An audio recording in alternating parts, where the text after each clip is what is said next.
It's another edition of Time About the Movies, and today we're taking a look at the movies of February 21st, 1992.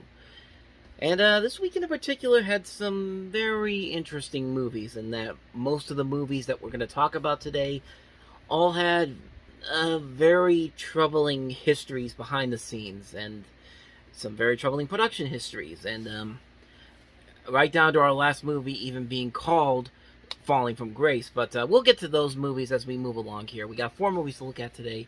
So let's start right with the first movie that we have here, and that is Sylvester Stallone in the infamous comedy Stop or My Mom Will Shoot, co-starring, I should say, the Golden Girls Estelle Getty.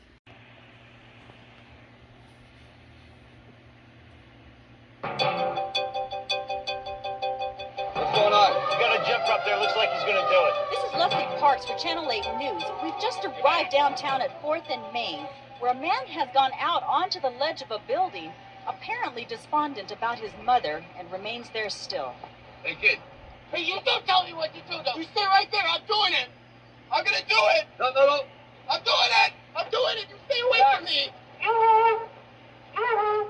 young man. Oh, no. Look, I know I'm not your mother, but I am a mother, and I was just thinking you could talk to me if that's all right. This is serious up here. Yeah, hey, let it talk. What do you want? I just want you to know that young man next to you is my son. Mom, stay out of this, okay? And God knows, he and I have had our difficulties over the years. You see, he was very small for his age, and I made him this adorable little wig and a beautiful little dress. You had to wear a wig and a pretty little dress? Is he adorable? I thought I had things bad. Not close. Listen! Mom! Stop. Oh, please, you don't have anything I haven't seen before. Mom, would you turn around, please? Or my mom Both of you? will shoot. Your mom witnessed a murder. You witnessed a murder? Get it! We're gonna nail those turkeys. Oh, come on, Gwen. She's supposed to go back Monday. Watch out! Look, you can already see he's going to have very nice equipment. Would you like me to drive? No! It's going to be so clean and shiny. He's going to have the cleanest gun at the precinct. I'd say she loves you, Joe. No, my son's is much bigger. Mom! Sylvester Stallone Put a machine gun off the back of a van? and Estelle Getty. I wanted it to be a surprise. It is! Stop. Or my mom will shoot!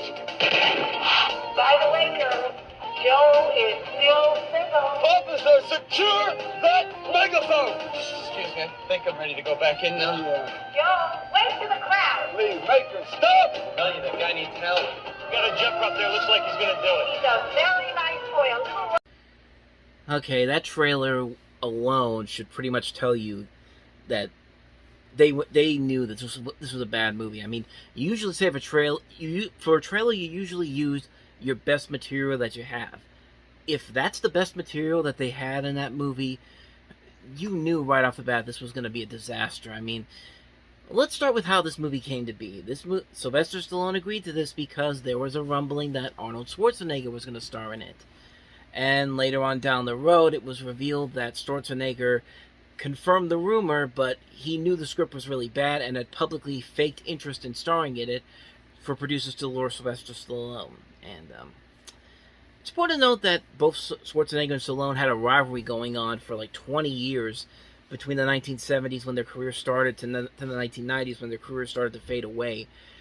And this was the result of that. And as you know now, their rivalry has since been reconciled, and these two have worked off each other in the past. But yeah, that's pretty hilarious of Schwarzenegger to do that to Stallone, and Stallone actually buying into it.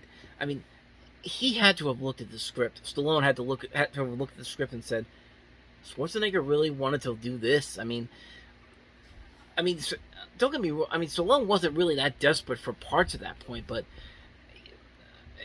this was just one of those things where I really think he just took it because he knew that Schwarzenegger was going to take it. But in reality, Schwarzenegger wanted nothing to do with it. And just said, "Hey, Stallone, take it."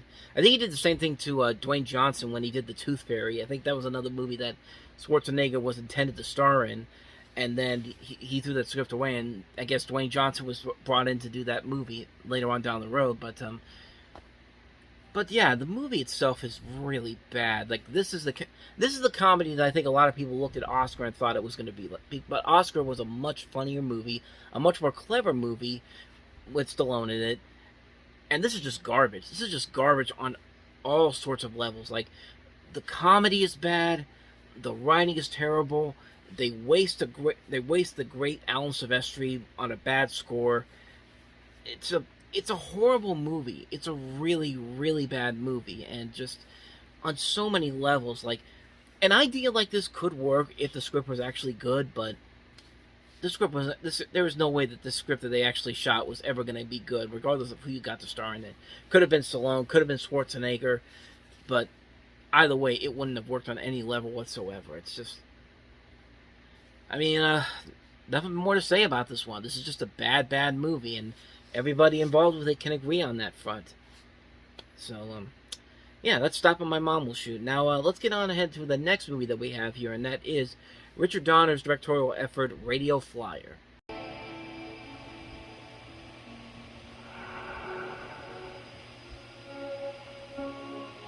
Usually, Bobby was the one who thought up the idea.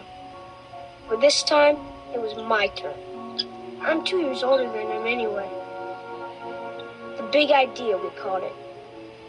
The biggest, scariest, best idea any kid in the history of all time ever had. We already had most of the stuff. We just had to get some plywood and some kites. And the map of the United States. F-L-Y-E-R. I can't believe it. I didn't see it before. It's time, Bobby. Bobby, you gotta go. You'll miss your launch window. You gotta go.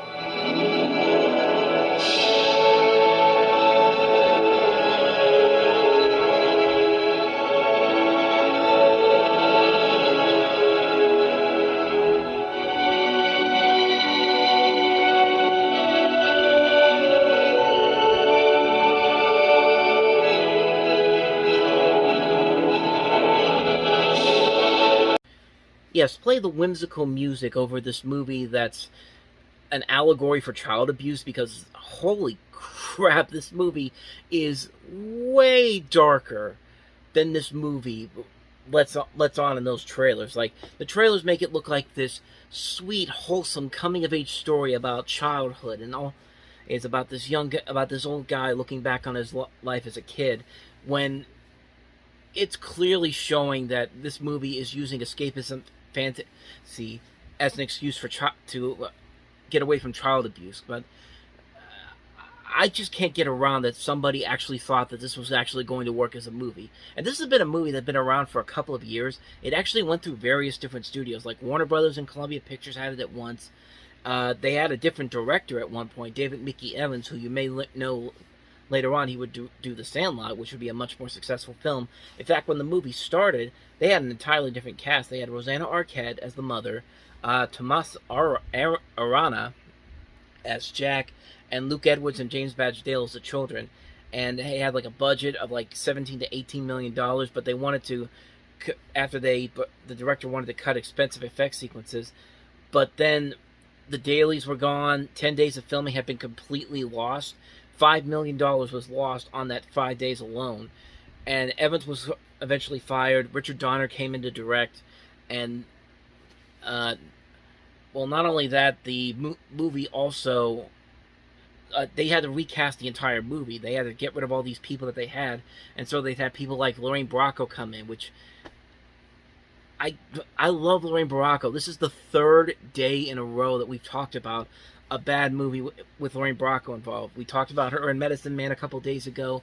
I did a talking about the movies, talking about her appearance in Pinocchio, which is a terrible movie, and now we're talking about Radio Flyer. It's just like, she picks a really bad script. She's a great actress, but she really, really picked some bad movies back then, and this was no exception. Like, oh, and on top of that, Tom Hanks is also in here. He has an uncredited appearance as the older Mike, and he actually narrates the story, and it's just like, and it got so weird that test audiences, when they saw this movie, they were confused by the ending, and reshoots led to them putting that prologue in there with Hanks in there. And it's just like, this movie is so disastrous on so many levels. I don't know what the hell they were thinking. Like, they should have stopped making the movie at first before they could figure out a better way to tell the story. But it's just like, but they're just like, no, we're just gonna keep going. I mean, we're just gonna. I mean, let's completely ignore the fact that this movie is about using fantasy to get away from child abuse. I mean, that's really the one thing you take away from this movie. This movie has so many dark elements to it that make no sense whatsoever. It reminds me so much of Sucker Punch in a way. Like, that movie was also kind of like using fantasy and sci-fi as in dreaming of getting away from these people abusing these other people. But that was with older girls in that one. This one's with little kids, and there's just nothing to it. There's just no point to it, and there's no resolution for it except that Bobby succeeds. The kid in this movie succeeds evading his stepfather forever, and that's the true ending of the movie. And it's just like, you don't know that. Like, you don't know. It's like you didn't do a good job of explaining any of this story whatsoever, and it's a mess of a movie. It's a mess of a film, and the Radio Flyer company really ought to be ashamed of themselves for putting their name on such a disastrous project. Yeah, this is a horrible, horrible movie. Just bad on so many levels. Just a terrible script. It should have been they should have just started from scratch all over again until they actually made something that is what am I trying to say here? They should have made a movie that was much closer to what that trailer was supposed to be about. Not whatever the hell this movie became, but I guess on a positive note, it did give us Elijah Wood and Joseph Mazzello, who went on to become child stars of their own after that. So I guess there's something there. But yeah, this is a bad movie. Radio Flyer is just a mess of a film on so many levels. With that said, let's go ahead and move on to the next movie, and it is Nora Ephron's directorial debut after she wrote When Harry Met Sally. This is Julie Kavner in This Is My Life.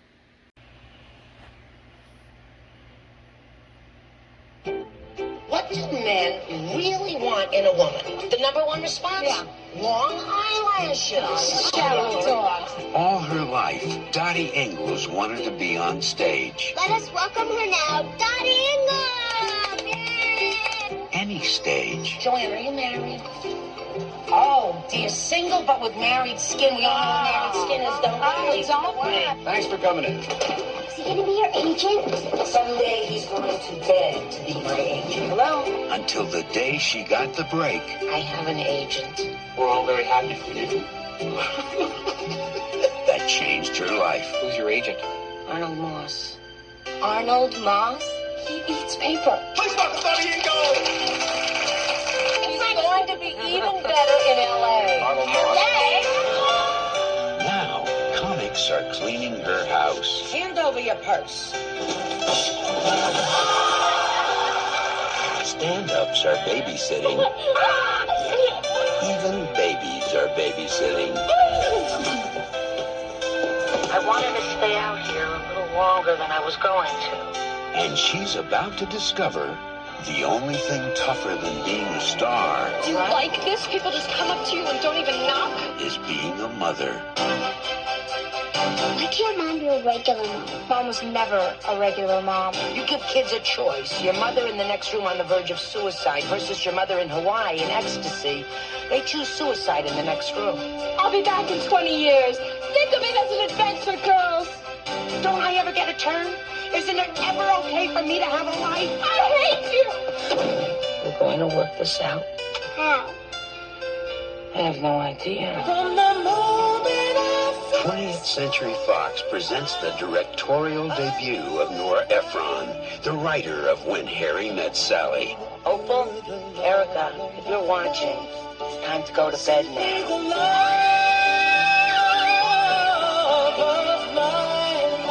This is my life. Of course, Julie Kavner is Marge Simpson on The Simpsons, and Nora Ephron, as I said, was the writer of When Harry Met Sally. She also wrote Silkwood.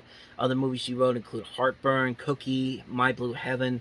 This was her first movie as a director, and needless to say, I would say that she was directed better films after this. The next movie she did was a million times better than this movie, Sleepless in Seattle. And then there was a little bit of a lull there, but then she kind of then at the end of the decade she had You Got Mail, which was a big success.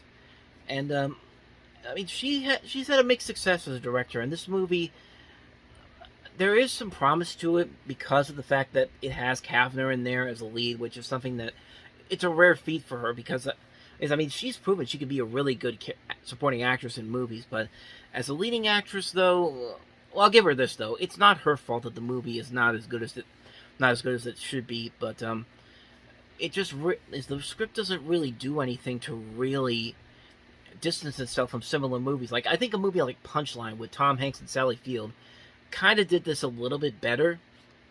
I know a lot of people really don't like that one, but I thought it was alright. But again, this is one of those movies that had those weird production histories. This was actually at Columbia Pictures, but John Peters, who was the head of Columbia Pictures at the time, was asked if he read the script by Ephron, and he said, "I've made over 60 movies. I don't have to read a script to know whether it works or not."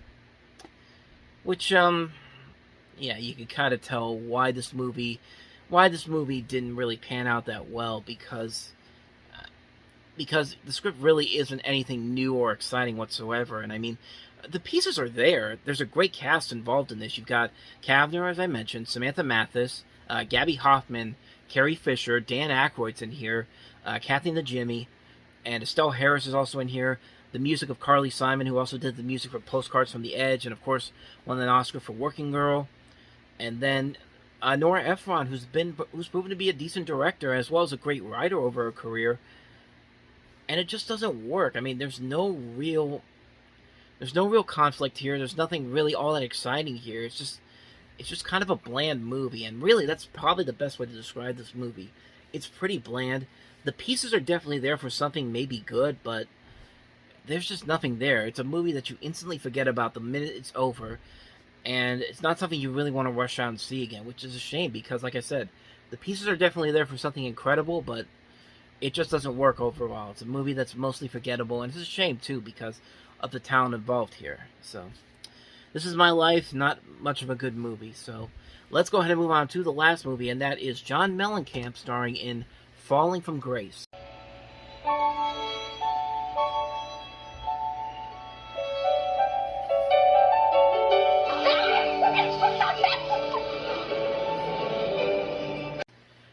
So John Mellencamp makes his directorial debut and acting debut in this movie. The script is based off of a story by the author of Lonesome Dove, Larry McMurtry. The story basically is kind of a semi-autobiographical film about Mellencamp's real life. It finds him as a country music singer whose meanderings and philandering have thrown his life into turmoil. He returns home to Indiana to basically have a normal life. Instead, he takes up with an old lover, ignoring his loving wife and duplicating the lifestyle of the womanizing father, played by Claude Akins. And I had to get that from IMDb because honestly, I really don't know too much about this particular film because I haven't seen it. I can't really comment on it way too much, but I mean, I've heard some decent things about it, and I've seen some clips of it whenever. I can't remember if it was even in Roper when they had John Mellencamp on as a guest critic whenever Roger Ebert was out with the cancer that kept him from returning to the show, and they showed a clip from this, and from the clip I saw, it wasn't too bad, and I don't know, maybe it could be worth something. I've seen John Mellencamp actually be a decent actor in some stuff before, and what he does here doesn't look too bad, so maybe one day I'll definitely check it out, but as of right now, I can't really comment on it too much because I haven't seen it. But it's got some potential, so I could easily see this possibly working. And it's honestly probably going to be the best of the three of the movies that we looked at this week, honestly. So yeah, that's Falling from Grace. So on that note, we wrap up another edition of Time About the Movies. Next time we meet, we'll look at the films of February 28th, including Chevy Chase and Daryl Hannah in Memoirs of an Invisible Man, one of John Carpenter's more interesting projects, to say the least. We'll definitely delve into that one next time. We'll also look at Gate 2, The Trespassers. We'll also look at The Mambo Kings, Under Suspicion, and also Where Angels Fear to Tread. So 5 movies to look at next time around, and we'll do that on Sunday.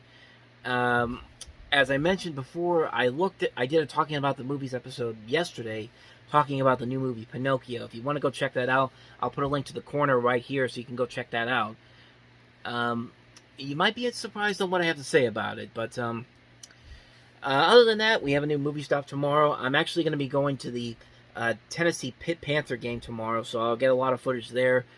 Who knows? Maybe it could be like last week where I had like a 73-minute episode of a movie stop, which was probably the longest episode I've ever done. I basically called it Movie Stop the Movie because that was basically a featured film that I just did, and I had no idea about it. But I mean, I don't know. We'll see what happens. We'll see what happens, and whatever happens, happens. So, is there anything else? Oh yeah, Stairway to Seven Part 4 starts tomorrow. I did a kickoff special video showing off my predictions for the year for the Steelers, as well as the playoff predictions for the AFC and the NFC. I'll go ahead and put a link to that video in the corner as well, so you can go check that out. There will be a new video, probably, it's more likely after the Steeler game on Sunday. I'll do my predictions for the game beforehand tomorrow, and then, the actual episode will air after the game ends. So, be on the lookout for that. So, other than that, that's pretty much all we have for you. So, thank you for watching this episode. If you want to see more videos of this, please go ahead and check out the playlist on the next page. Check out the previous episode. And I'll see you guys next time for the next video. So, thank you for watching. I'll see you next time. And until then, as always, take care.